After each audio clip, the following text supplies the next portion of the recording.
The Leader Grows podcast. I am your host, Ken Joslin, where we are ridiculously passionate about helping business leaders build confidence, gain clarity, and create community.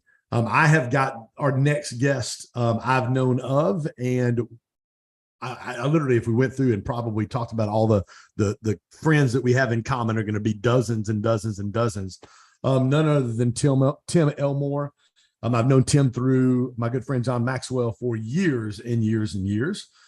Tim is an author, speaker, expert on the next generation. He's founder and CEO of Growing Leaders and just published a brand new book called A New Kind of Diversity. Guys, welcome, Tim Elmore. Tim, how you doing, my friend? I'm well. It's great to be with you, Ken. Thanks for having me. Okay, boom. I want to make sure we're recording. Hey, take just a second, Tim, if you would, and let everybody know a little bit about who Tim Elmore is. Talk to me about, obviously, I've known of your stuff since I was pastoring in the Atlanta area since like 2000, 2001. Talk a little bit about what that looks like for Tim and kind of what you've got going on right now and what you're super passionate about. Sure. Yeah. Well, I am the husband of Pam. She is the queen of the universe. Come on. I say that truly out of love. But yeah, Pam and I have been married 41 years. So we got married young and have two adult children, both gainfully employed. Thank you very much. Yes. Bethany is 34. Jonathan's 30. She lives in Orlando. He lives in LA. So we are empty nesters and loving life, even though we love our children. But you're right. I love leadership like you do, Ken. I started Growing Leaders in 2003 after working for John Maxwell for 20 years. So I started with him out of college and really cut my teeth on leadership with John. Can you imagine? He personally poured into me before he was really famous. And I just learned and learned and learned.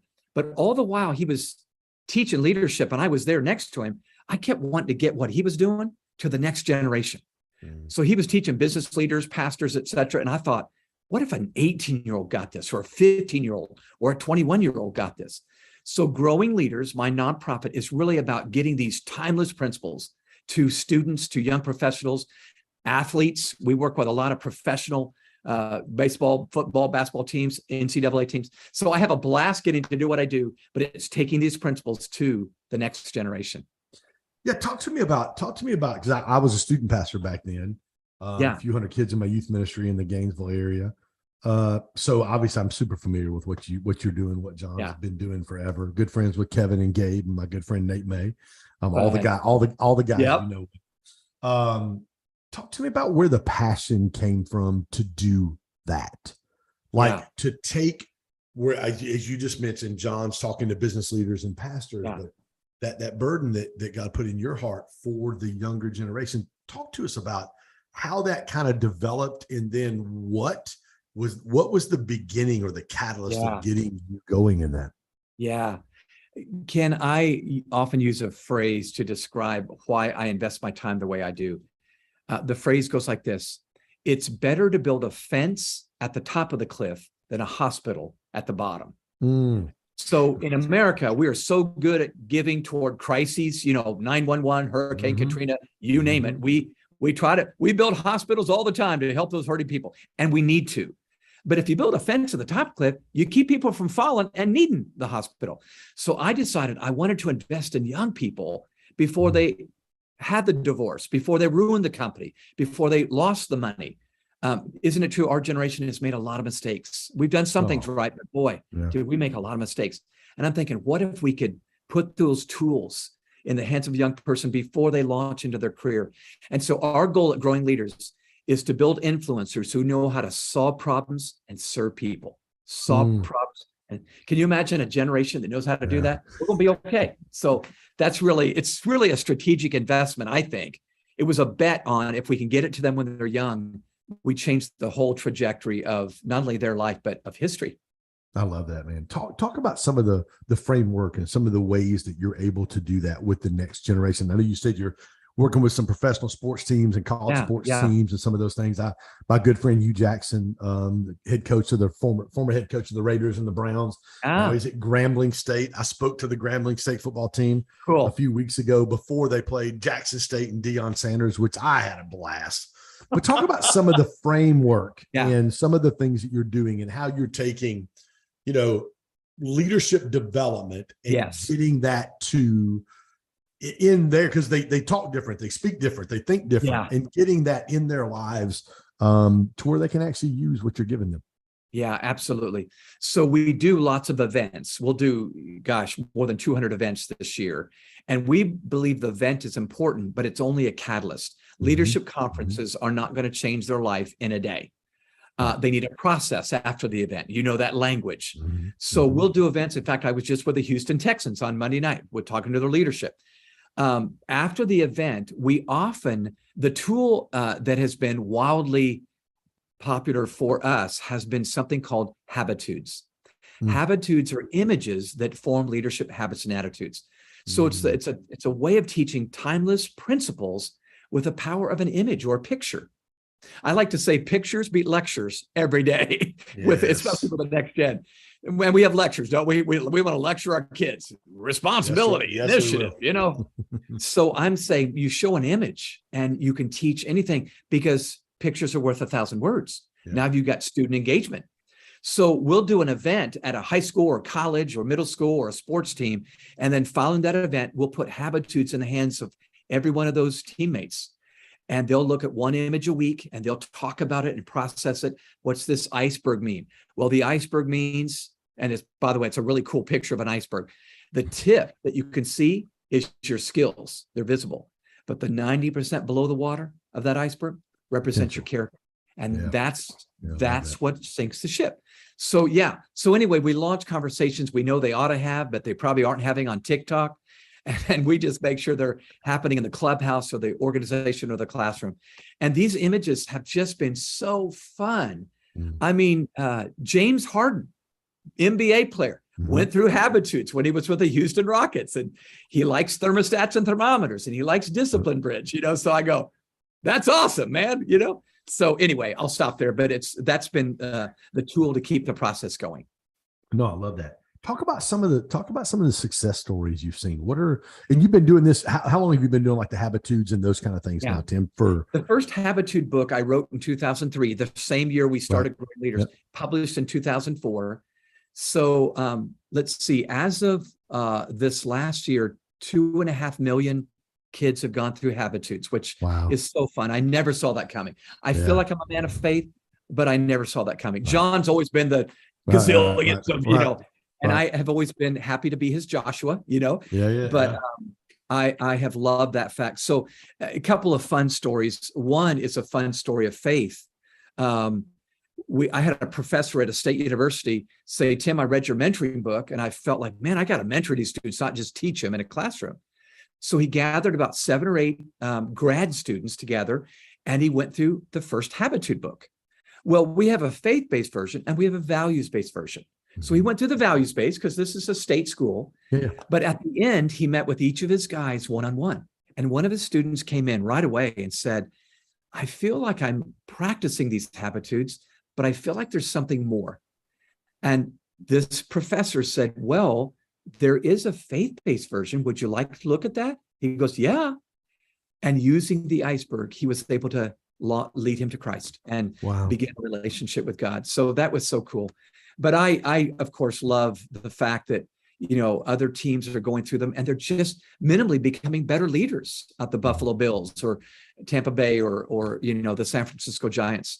It's so much fun to see guys on a major league team and say, I met you when you were in minor leagues and you're 20 years old and you're still hoping to God to make it. And now it's fun to see them make it and, of course, become great men or women on the field. So, that's awesome. Isn't it amazing to look back? I didn't even realize it'd been 20 years you've been doing this.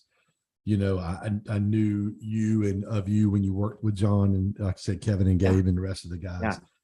Talk to me about your new book, A New Kind of Diversity. Tell me what was that birthed out of, or was there a problem that you saw that you said, hey, this needs solved? Talk about that, Tim. Yeah, Ken, I saw an elephant in the room almost everywhere I went. Schools, businesses, healthcare facilities, government institutions, sports teams. The elephant in the room is this. We talk a lot about diversity today, and we should. Ethnic diversity, gender diversity, income diversity. Those are all very real. But I feel like there's a new kind of diversity, And I call it age or generational diversity that's just as real as the others. And the elephant in the room is we don't know how to talk about it. We know how to talk about race, blah, blah, blah. But I mean, there's a 22-year-old and a 62-year-old on the same team. And oh my gosh, different language. Come on, different values, different customs. So here's how I profile it. Just like, when you hop on a plane and you fly to, let's say, China, and you get off that plane and I'm going to have to work harder at connecting with people here, not because they're bad, but because they have different customs here, different language here, different you see where I'm going? Mm-hmm. Bingo. When I start meeting with a 20-something at my age, different language. I got to learn it, different customs. And if I'm a good leader, I'm going to put in the work to do that. And my problem is I want to stereotype. You fragile snowflake out there, you kids today. Haven't we said kids today forever? And yet we know they're the future. And so I better help them get this right, because I'm going to be in a wheelchair one day and they're going to be leading the way. I wanted to get them ready to lead me. So I'm waxing eloquent now, but this elephant in the room was, we've got to figure this out. So this book, A New Kind of Diversity, was designed to be an encyclopedia, a dictionary. Here, they live in different worlds. We need different words. And so I really just made a reference guide. If you need to know the builders better, the Xers better, the boomers better, read this chapter. It's going to help you understand, not stereotype, but understand and then connect with them. So hopefully it's been a fun tool to create. Yeah, that's amazing, dude. Because and I love that understanding in a relationship, whether it be an intimate relationship with a partner or you're a leader and you've got someone that God's called you to speak into. Our responsibility as leaders is to communicate with them in such a way that they understand and can grasp what we're teaching them. It's not my responsibility because I'm 54 years old and I go speak to the Grambling State football team for Coach Hugh a couple of weeks ago. Yeah. It's not my responsibility to go in there and speak how I want to speak. Yeah. I have to communicate them on the level which they go, okay, I understand this dude. Yes. I can understand and apply what he is, what he's telling me, or the information that he's given me. And far too often we miss that. I'll tell you a quick story that so illustrates that point. There was a young man, Tony, who just graduated from Ohio University. While he was there as a student, he got a part-time job working at a major retail paint brand store. On the job, he started a TikTok account, because after hours, he would mix paints together and form colors. And he put blueberries in white paint and made this vivid shade of blue. Well, his TikTok account goes viral. He gets 1.4 million followers on TikTok, 37 million views. So he starts thinking, wow, this could be monetized. I better share this with the executives. Maybe they want to market to another million people. So he puts a slide deck together and asks to meet with the leaders. Nobody's interested. Doesn't get one leader interested in looking at a slide deck. He does get something he didn't expect. Tony got fired. I knew that was coming. They let him go because they were sure he was probably stealing the paint or doing this on company time or distracting the customers. So get this, Tony leaves. He's been fired, moves to Florida. He's now got over 2 million followers, and he started his own paint store. So lots of things we don't know about that story, but there's one thing I do know. They missed out on a chance on a next generation idea that they didn't see at 54 years old. So all I'm saying is, if we could come together and leverage the strengths of each generation, what could we do? In fact, that's the subtitle, making the different generations on your team your competitive advantage. That's my goal. So I know you've got a hard stop in just a couple minutes, but what are Tim, give me like maybe your 2 or 3 biggest nuggets out of the book that are like aha moments when people read that book. Yeah, good. Okay. Well, the first one is one of our Habitude images. I call it chess and checkers. And maybe some of your listeners would have heard of this. It's just a great leadership principle. Chess and checkers as games have the very same game board. So you could be tempted to think, oh, it must be the same game. Very different. When I play the game of checkers, all my pieces look alike, move alike. So I treat them all alike. In chess, if I'm going to win this game, I have to know what each piece can do. That a knight does this, and a rook, and a bishop, and a pawn, and a king. Only in knowing the strength of each piece can I win. I think mediocre leaders play checkers with their people. Wow. They treat them all alike and they get average performance. Great leaders have learned to play chess in the relationships of their life, and they connect with others at the uniqueness of their strength, their personality, and their generation. And they bring out the very best. Those people flourish. John Maxwell did this with me. I was 23 years old when I started with him. He knew how to play chess, and he brought out the best Tim Elmore that was there. So chess or checkers. We got to play chess, not checkers. Another one real quick is an image that I simply call a bridge, not a wall. When we're with people that are not like us, isn't it true? We naturally put up walls, kids today, and we start thinking they're narcissistic or fragile snowflakes or something like that. Right. I think if I'll do the work to build a bridge, which is harder than building a fence.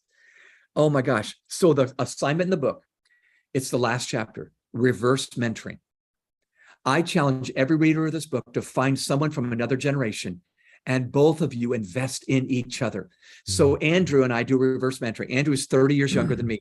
When we meet together, we swap stories. You can always find something common in your stories. But then I'll pour into him. Here's how this organization works. This will help you succeed. But then he pours into me. Here's the latest app I just picked up, and here's how we can, use it for marketing.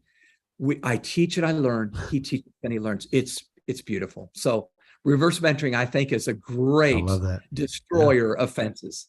Yeah, I love that. Tim, what's the best way for people to find you, grab a copy of this book, connect with you, get you in to speak, all those kind of things? Yeah.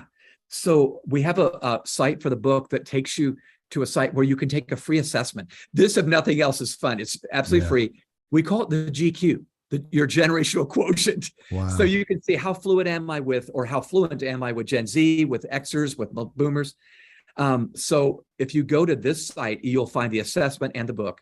It's simply newdiversitybook.com, newdiversitybook.com. And that'll take you there. And I would love it if it's helpful for listeners. Pick that thing up, and hopefully this will be your encyclopedia in need to connect with other generations. That's awesome. Place to follow you on social, Tim? Yeah, at Tim Elmore. The organization I lead is growingleaders.com. If you want to find habitudes there, these images. But at Tim Elmore is my social. And Ken, thanks for asking that. It's so kind of you. I know you're. Well, I didn't know. I know you're over 50, so I didn't know if you had social or, I'm trying to speak the right language to you, my friend. I'll give you my beeper number. There you go. The pager. Some people listen to my podcast. That's right. My pager. Where is that pager? That's right. Where's my beeper awesome. That's awesome. I love this quote you've got. It says, conflict is created by the distance between expectations and reality. Yes. Conflict expands as that distance widens.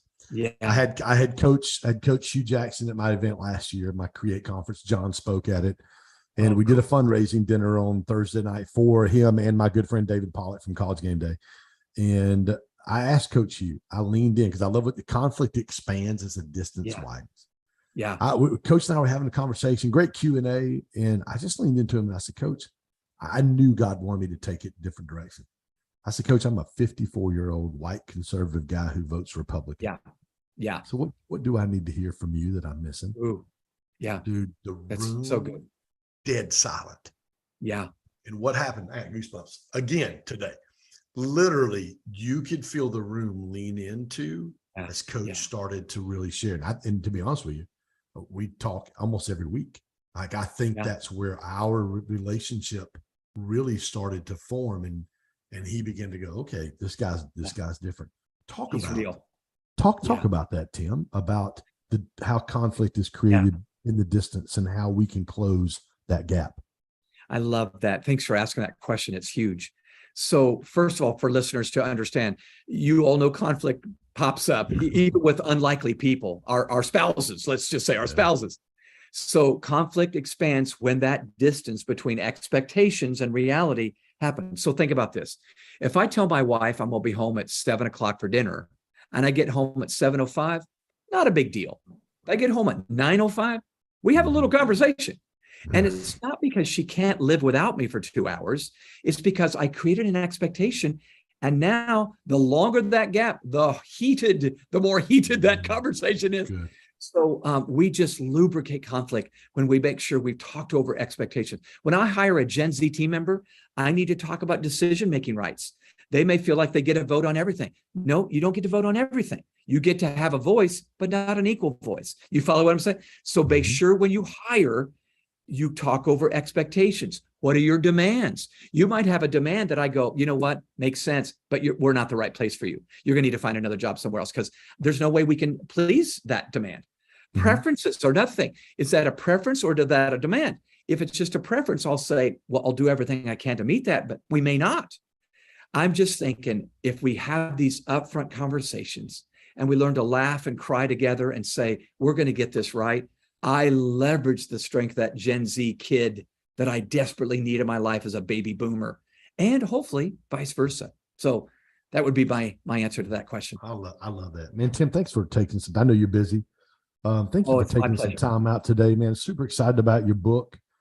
Thank you for making a difference from a former student pastor and senior pastor. Thank you for making a difference and caring enough. Like I said earlier, you saw a problem and you said, okay, how can we help solve this for people? Yeah. And thank you again, my friend. Anything that we can do here to help you, we're here for you, man. Thank you, Ken. Vice versa. Let me know what I can do to serve you. I love what you're up to, and I'm just honored to be on your show today. Thanks. Appreciate it, my friend. Guys, thank you for joining us on another episode of As the Leader Grows. If this has added value, which it had to, we would love for you to hit that subscribe button. Take a screenshot. You're listening today. Take a screenshot. Tag me. Tag Tim. Post that on your Instagram. I'll reshare it. I've got a few 30,000 plus followers. I'd love to be able to help you grow your Instagram and your platform as well. And again, thank you for joining us. We'll see you next time on As the Leader Grows.